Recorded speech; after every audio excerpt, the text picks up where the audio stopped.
What really happened the night Malcolm Fraser lost his trousers in a seedy Memphis hotel? As Nation mourns the death of former PM at 84, the incident he refused to ever talk about. Hello, I'm Paul Barry. Welcome to Media Watch. And as tributes poured in for Australia's former Prime Minister, who so divided this nation, the best the Daily Mail could do last Friday afternoon, believe it or not, was to run that as their top story on his legacy. Continuing in sensational fashion below the headline with a series of bullet points to tell the tale. Malcolm Fraser wandered into foyer of Memphis Hotel in October 1986. PM was wearing nothing but his pants and claimed to have been drugged. It has become one of Australia's most intriguing political scandals. Yes, bugger the dismissal, and Fraser's welcome to Vietnamese refugees, and bugger his courage for opposing apartheid, or standing up for human rights. It was his pants the Daily Mail was really interested in. If ever you needed more reasons to dislike its tabloid trash, that is surely another. But now, to more serious matters and some bad news for the bush. Fairfax Media plans to axe staff from regional newspapers and websites. Back in August, Fairfax foreshadowed cuts at 150 of its regional newspapers to save $40 million a year. But no one had any idea they'd bite so deep. Albury-Wodonga's daily newspaper, the Border Mail, is the hardest hit, and staff have reacted with anger. Fairfax managers arrived at the paper's Wodonga office this morning to deliver the news the staff had been dreading. 23 jobs of the Border Mail's 45 newsroom roles will be slashed. Prime 7's been told at times the gathering became heated as staff expressed a fear the quality of the paper will decline. All 11 subs of the Border Mail will get the chop, as will the night editor, the features editor, the sports editor and the chief of staff, along with graphic designers and 6 photojournalists. A further 39 editorial jobs will go at 12 other Fairfax regionals in Victoria, including the Bendigo Advertiser, Ballarat Courier and Warrnambool Standard. The reporters who are left will have to file 6 stories a day, do their own subbing, write the headlines and take photographs. And it's not just the paper's journalists who are perplexed. It's all about the money, I know that. But we've been very lucky to have a very good local paper, one of the best regional papers in Australia, and the community will suffer for it. Albury-Wodonga is a fast-growing regional city. It has 2 universities, and its paper, the Border Mail, has been around for 112 years. It's also highly regarded for its reporting and its photojournalism, like this.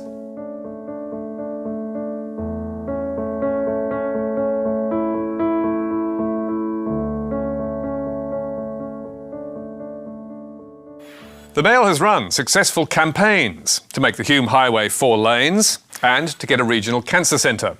It has also won awards for a series on the devastating impact of the drug ice in the region and for a series on youth suicide in 2012.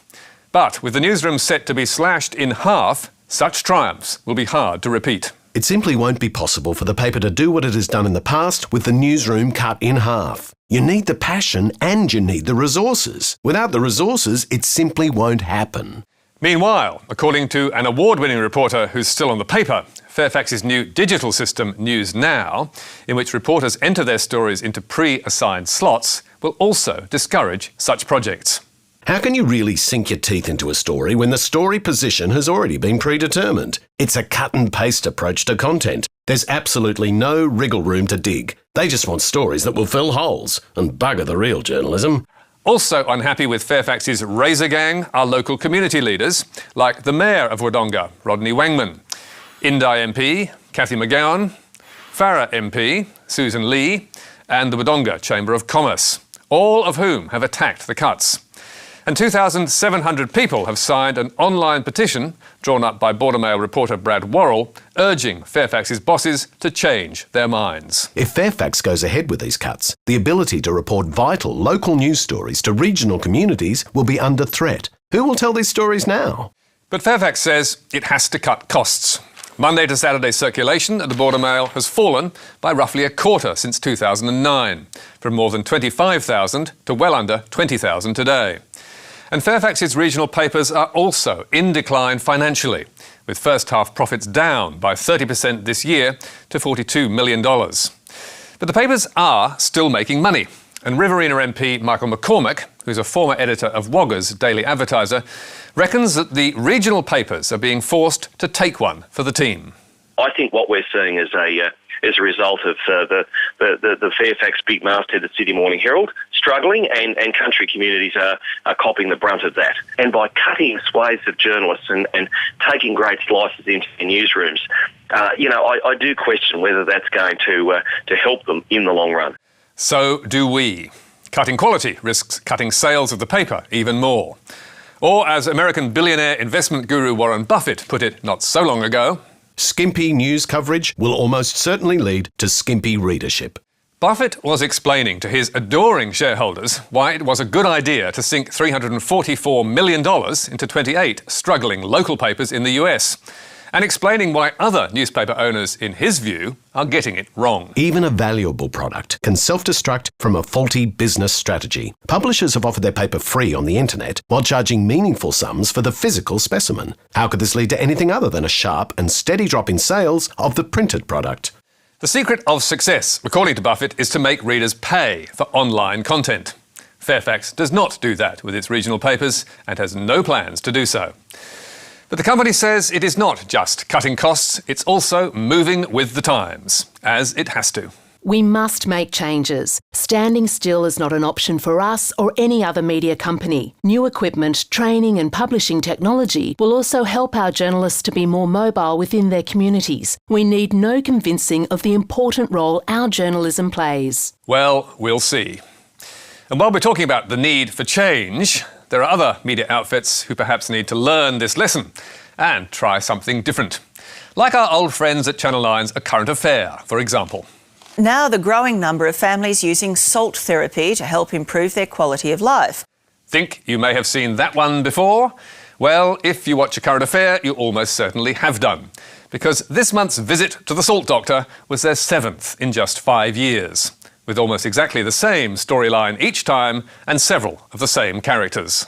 Hey, how are you? Good. David Lindsay runs halotherapy centre Salts of the Earth, where Megan took her son.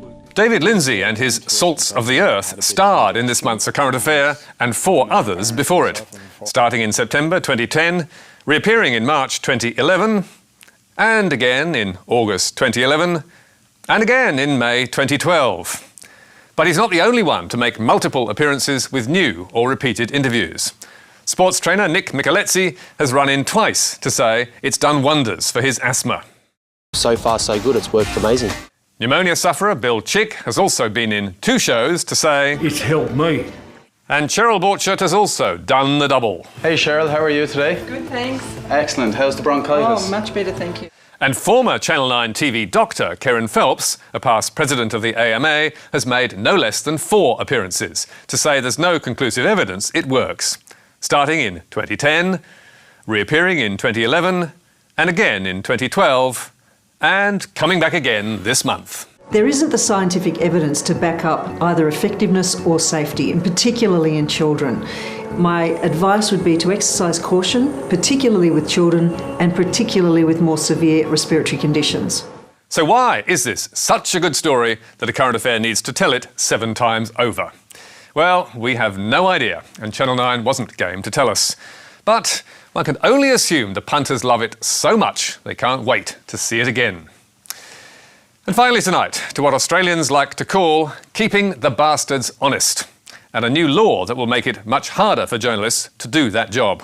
A belated but increasingly angry reaction from the media has forced both the government and opposition to cave in and offer some protection to journalists and their sources from data retention.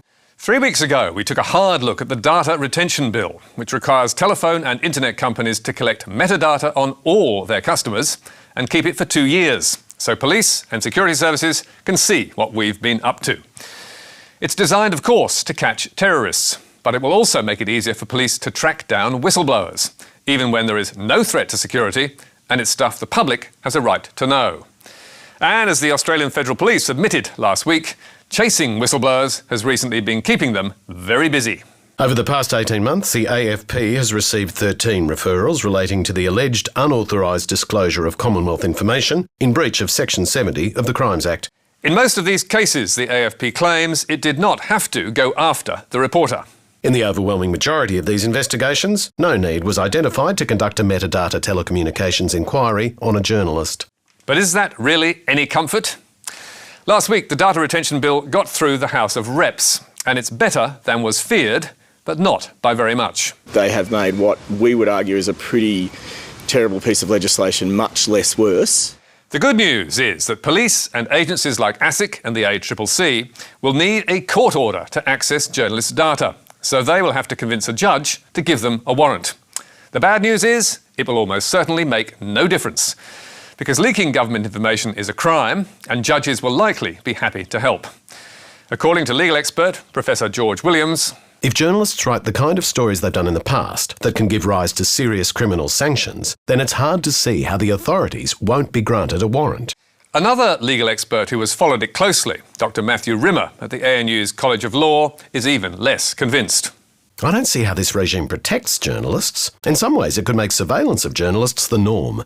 Neither journalists nor their employers will be able to contest these warrants in court, because applications will all be made in secret. And if the media find out about them, they can't kick up a fuss, because Section 182A of the new law offers up to 2 years in jail if you reveal that a warrant exists, does not exist, or has been applied for or revoked. This, says Dr. Rimmer, is an incredible provision, which really highlights the fact that these amendments do the very opposite of what was promised in relation to press freedom. The supposed safeguards were introduced to get Labour Party support for the new data retention law and to hose down protests from the media. And in that regard, the government's also been forced to agree that a public interest advocate selected by the Prime Minister should be in court to argue for journalistic freedom. But frankly, we can't see judges taking much notice of that. And nor can the Journalists' Union. A government-appointed public interest advocate to argue about a government application for data in secret, behind closed doors, is not something that gives us confidence. Even if the safeguards do work better than expected, they won't protect bloggers and citizen journalists, because police won't need a warrant for them. And they won't make life safe for whistleblowers, because leaking government information will still be a crime, and the police will still be coming after them and their metadata. And that, says Matthew Rimmer, makes the safeguards utterly inadequate. Protecting journalists by themselves is insufficient if you can't protect the whistleblowers and sources and people who wish to talk to them. This bill rides roughshod over civil liberties, individual freedoms and privacy. It's a dark day for human rights and press freedom.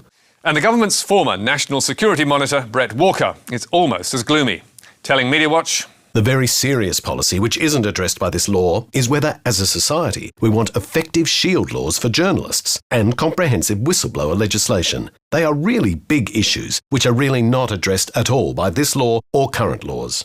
We believe it's time they were addressed, but sadly, there's little chance of either major party doing any such thing. And before we go, we'd like to say farewell to The Hoopla, a feisty, colourful website for women which aimed to find original material from the best opinion writers and pay them for their labours. Today, co-founder Wendy Harmer told her readers the sad news that The Hoopla was being forced to shut up shop. In the face of enormous and radical change in the online space, we are unable to keep operating in our present form. The online media game in Australia is evolving at dizzying speed and increasingly becoming one for players with very deep pockets. Often the content offered is from writers and interns who work for free, reprinted from other sites or blogs, and increasingly material under licence from the taxpayer-funded ABC. It's sad to see it go. So many that survive have so much less to offer. And you can read more about tonight's stories on our website, where you can see a full statement from Fairfax Media and get a transcript and download the programme. You can also catch up with us on iView and contact me or Media Watch on Twitter. But for now, until next week, that's all from us. Goodbye.